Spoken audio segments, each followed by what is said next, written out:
अब तक हमने जाना कि परम आत्मा क्या है, वो कहाँ रहती है और अनुभव में क्यों नहीं आती। उसके बाद हमने जाना कि सत्य को यानी आत्मा को जानने की इच्छा क्यों नहीं जगती। उसके बाद हमने सीखा कि अगर सत्य को जानने की इच्छा जग भी जाए तो उसमें निष्ठा बनी रहना कितना आवश्यक है। फिर हमने जाना कि किसके अभाव में हम कभी परमानंद को प्राप्त नहीं कर सकते। उसके बाद हमने सीखा कि परमात्मा में दृढ़ निष्ठा कब होगी। अब आगे श्लोक संख्या 8। विचारः साधनं श्रेष्ठं वर्ण्यतेऽत्र यथामति महत्त्वं तस्य वै प्रोक्तं कृष्णेन स्वयमेव ही।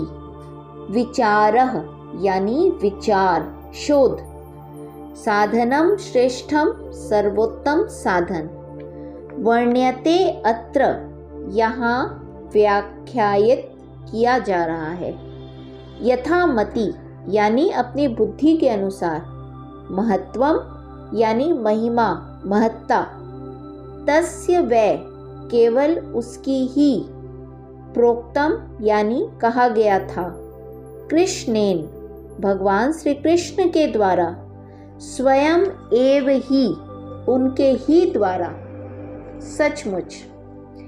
अब यहाँ मन को निर्मल बनाने का सर्वोत्तम साधन आत्मचिंतन या विचार को अपनी समझ के अनुसार विश्लेषित किया जा रहा है। सचमुच स्वयं भगवान श्री कृष्ण ने इसकी महिमा बताई है। मन को शुद्ध करने के समस्त उपायों में विचार या चिंतन सबसे अच्छा उपाय है। भगवान श्री कृष्ण ने भगवत गीता में इस साधन की महत्ता को बताया है। आत्मचिंतन द्वारा हम अपने दोषों को देखना सीखते हैं और अपने दोषों को देखकर ही हम उन्हें सुधार सकते हैं। इससे क्या होगा? इससे हमारे दोष दूर होने लगेंगे और मन धीरे धीरे शुद्ध होता जाएगा। यही तो हमारा उद्देश्य है कि हमारा मन शुद्ध हो जाए।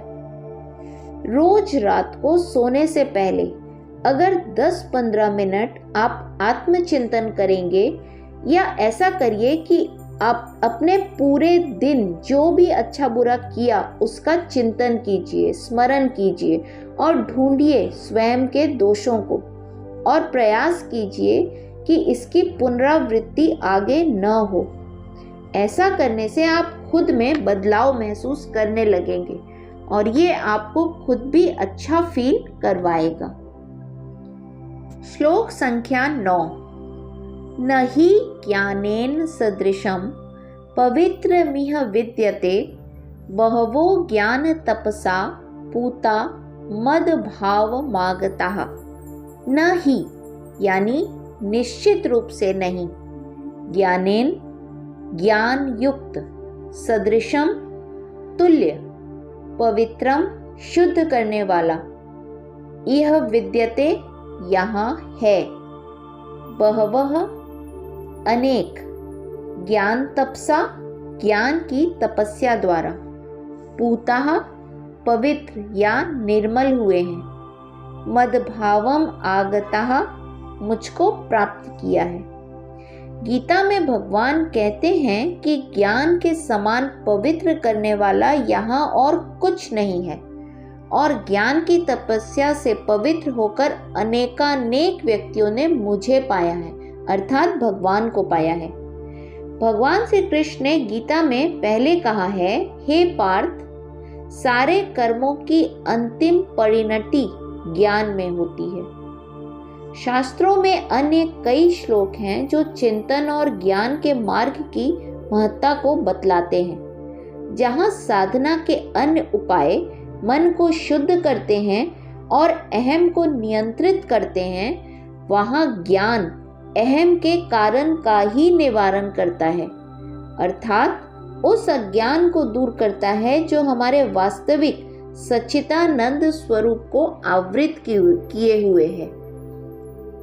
इसका अर्थ ये हुआ कि साधना के अन्य जो भी उपाय हैं उसमें अहम नियंत्रित होता है, यानी कंट्रोल होता है, पर उसका समूल नाश नहीं होता।